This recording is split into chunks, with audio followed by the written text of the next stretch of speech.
ऋषि ने कहा, आलस्य उसी व्यक्ति के जीवन में होता है जिसके जीवन में कोई बड़ा लक्ष्य नहीं होता, जो जीवन को जीना नहीं सिर्फ काटना चाहते हैं।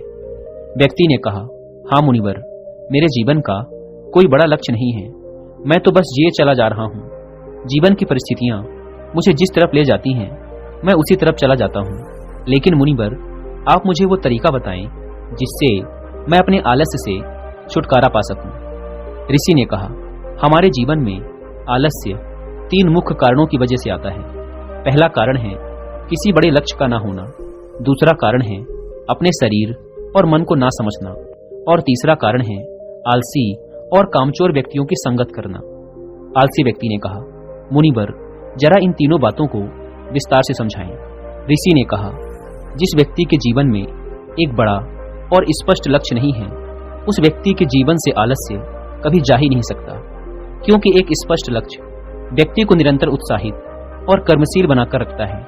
और जब व्यक्ति के जीवन में आलस्य का आगमन होता है तो यह मजबूत लक्ष्य उसे याद दिलाता है कि यह समय आलस्य करके बर्बाद करने का नहीं बल्कि कर्म करने का है।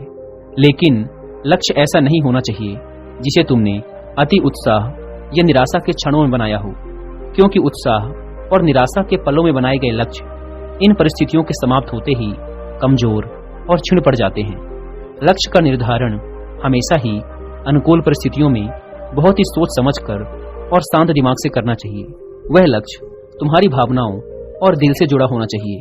साथ ही उस लक्ष्य के बनाने के पीछे का एक बहुत ही मजबूत कारण भी होना चाहिए कि आखिर तुम उस काम को क्यों करना चाहते हो, क्योंकि जब तुम अपने लक्ष्य से भटक रहे होगे तो उस लक्ष्य के पीछे का मजबूत कारण ही वो शक्ति होगी जो तुम्हें अपने लक्ष्य की तरफ वापस खींच लाएगी।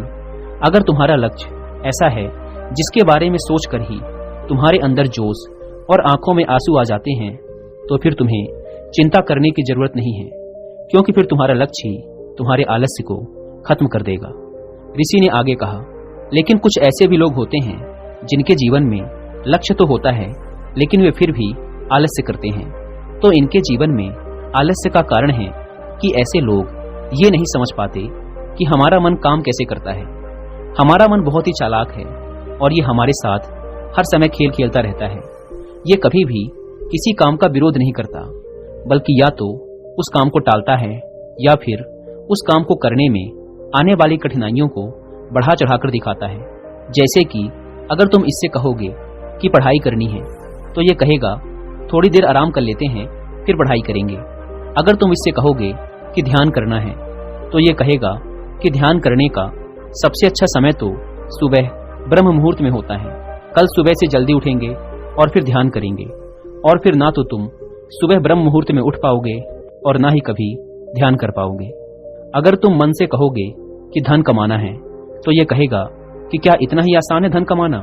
अगर इतना ही आसान होता तो आज सभी लोग अमीर होते। व्यक्ति ने कहा, मुनिवर, तो फिर इस मन की चाल का समाधान क्या है? ऋषि ने कहा, इस मन के साथ भी वही करो जो ये तुम्हारे साथ करता है। जब तुम्हारा मन कहे कि थोड़ी देर आराम कर लेते हैं फिर काम करेंगे, तो तुम तुरंत इससे कहो कि थोड़ी देर क्यों, बहुत देर तक आराम करेंगे, लेकिन पहले ये काम खत्म कर लेते हैं। जब मन कहे कि आज स्वादिष्ट भोजन कर लेते हैं, कल से व्यायाम करेंगे, तो तुरंत इससे कहो कि स्वादिष्ट क्यों, बहुत स्वादिष्ट भोजन करेंगे, लेकिन व्यायाम आज से ही शुरू करेंगे। कुल मिलाकर तुम्हें अपने मन को मूर्ख बनाना है, जैसे ये तुम्हें बनाता है। व्यक्ति ने पूछा, लेकिन मुझे अपने मन को मूर्ख कब तक बनाना पड़ेगा? ऋषि ने कहा, जब तक तुम अपने जीवन से आलस्य को दूर रखना चाहते हो। ऋषि ने आगे कहा, या तो तुम अपने मन को मूर्ख बनाओ, नहीं तो ये मन तो तुम्हें मूर्ख बना ही रहा है। व्यक्ति ने कहा, मुनिवर, कभी कभी मैं ये निश्चय करता हूँ कि कल से इस काम को जरूर करूंगा और अपना समय बर्बाद नहीं करूंगा, लेकिन अगला दिन आते ही मैं फिर से काम को टालना शुरू कर देता हूँ। सुबह सोचता हूँ कि अभी तो पूरा दिन पड़ा है, दोपहर में काम कर लूंगा। दोपहर होती है तो सोचता हूँ कि शाम को कर लूंगा, और फिर शाम से रात हो जाती है, लेकिन मैं अपना काम शुरू भी नहीं कर पाता हूँ और फिर पछताता रहता हूँ। समय बर्बाद करने के लिए खुद को कोसता रहता हूँ, और फिर अगले दिन भी मेरे साथ यही होता है, उसके अगले दिन भी मेरे साथ यही होता है, और ये चक्र लगातार चलता आ रहा है। मैं अपने समय को सही तरीके से व्यवस्थित नहीं कर पा रहा हूँ, ऋषि ने कहा, बात समय को व्यवस्थित करने की नहीं है, बात तो मन को व्यवस्थित करने की है। जब तक तुम्हारा मन व्यवस्थित नहीं होगा तब तक तुम समय को व्यवस्थित कर भी नहीं सकते। अगर तुम्हें अपने समय को नियंत्रित करना है तो तुम्हारा अपने मन पर नियंत्रण होना बेहद आवश्यक है, और ये संभव है ध्यान से, अपने विचारों के प्रति जागरूक होने से। दोस्तों, ऋषि ने उस आलसी व्यक्ति से ठीक ही कहा है कि हम अपने मन को व्यवस्थित किए बिना अपने समय को व्यवस्थित नहीं कर सकते। और इस टॉपिक के ऊपर एक बहुत ही अच्छी किताब भी लिखी गई है जिसका नाम है mind management not time management, जिसकी आप हिंदी में बुक समरी सुन सकते हैं सिर्फ कुक एफएम ऐप पर। कुक एफएम के बारे में तो आप सब जानते हैं कि यह इंडिया का सबसे बड़ा ऑडियो बुक प्लेटफॉर्म है, जहां पर आप 10,000 से भी ज्यादा किताबों को ऑडियो बुक और बुक समरीज के फॉर्म में सुन सकते हैं, वो भी अपनी मनपसंद लैंग्वेज में। इस प्लेटफॉर्म का ईयरली सब्सक्रिप्शन पड़ता है 399 रुपीज का, लेकिन अगर आप यूज करते हैं कूपन कोड WI50 तो आप में से पहले 250 लोगों को ये पड़ेगा सिर्फ 199 रुपीज में, वो भी पूरे 1 साल के लिए।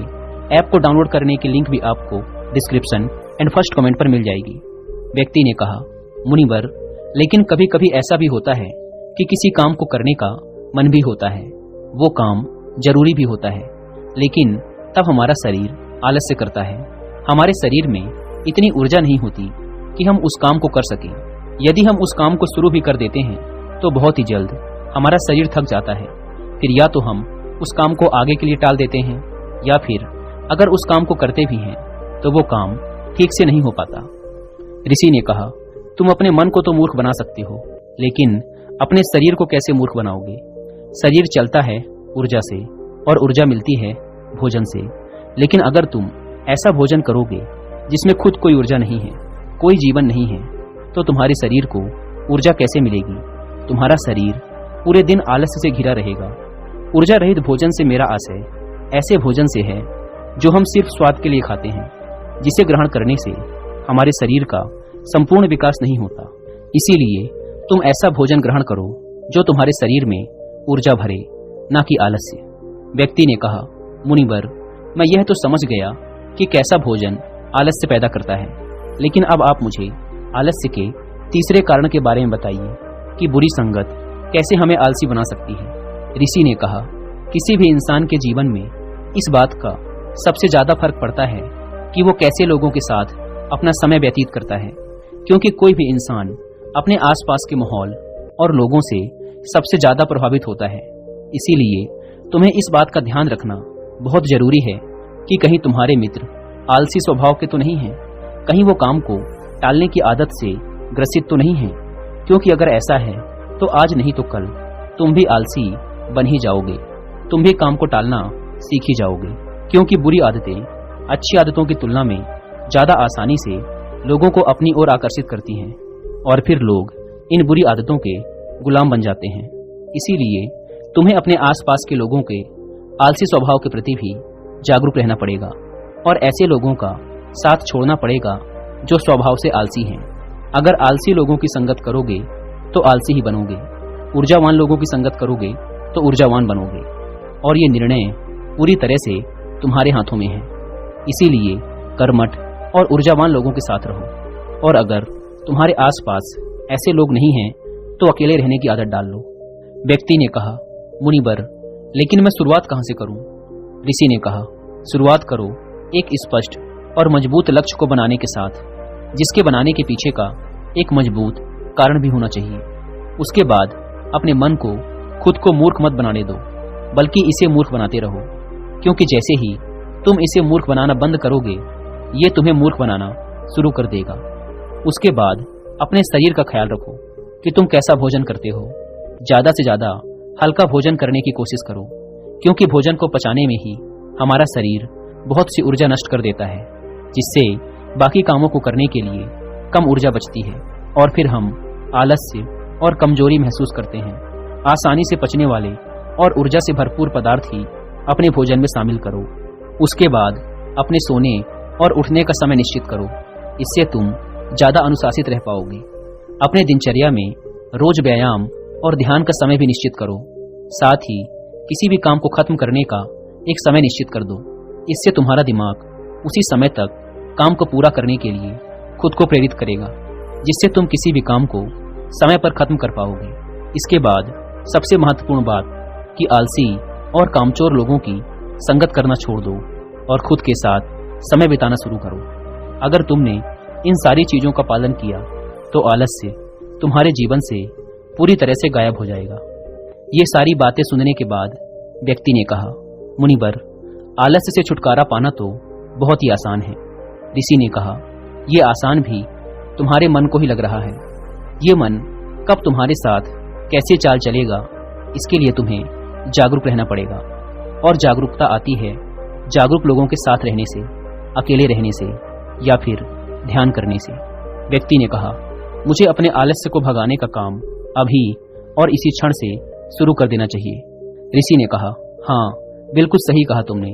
सही समय का इंतजार भी मन की ही चाल।